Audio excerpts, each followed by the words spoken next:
Bene signori, la più cordiale buonasera da parte di Fabrizio Ercolini e Giulio Arnolieri.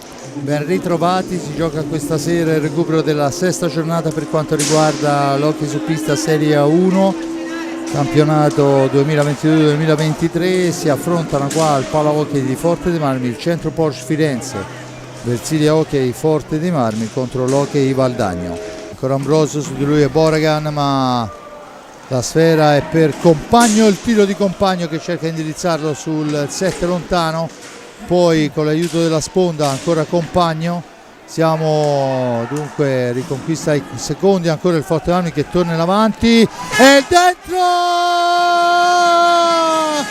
Morde lo squalo ed è Ambrosio che la sblocca dopo 3 primi e 53. Intanto torna in pista Ambrosio, esce Chicco Rossi, la sfera è per i Pignazar. Ovviamente Bertolucci deve controllare le forze per quanto riguarda il gol,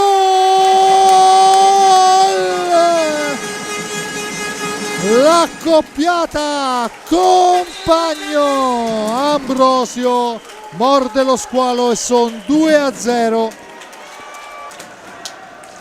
Non gli riesce, ma veramente è già la seconda volta che trova il varco. Adesso per Ambrosio, Cisco lo imbecca e lo squalo morde 3-0. Eccolo qua, lo rivediamo, il Pinazar che smista imbeccata la perfetta. Questa volta c'era tutto il corridoio libero e Ambrosio questi gol non li sbaglia. Ancora Ambrosio in possesso di sfera per Galbas quando manca un primo e 30.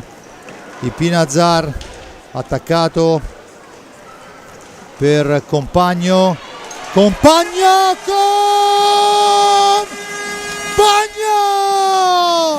4-0.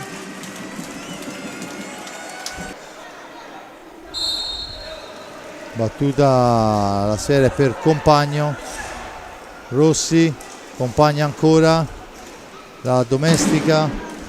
È impressionante la stecca di Compagno che sembra comparire dal nulla. Rossi poi agganciato e messo giù e c'è il cartellino blu per Emanuele Garzia. Ineccepibile. Compagno contro Bovo, vediamo quello che se farà accademia. Compagno porta sfera, l'alza e schiaccia, non riesce ad ingannare però l'avversario. Adesso ancora Giuliani, fascia destra, cerca di entrare, c'è il 10° fallo a carico del rossoblu.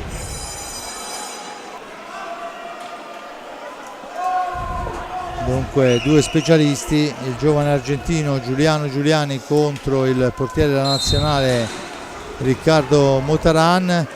Giuliani cerca il gioco di prestigio che non riesce. Ancora Ambrosio per Compagno, finisce a terra, non c'è fallo, riparte Giuliani per i suoi, per Tomba che fa la conclusione e poi sulla ribattuta c'è il gol del Valdagno.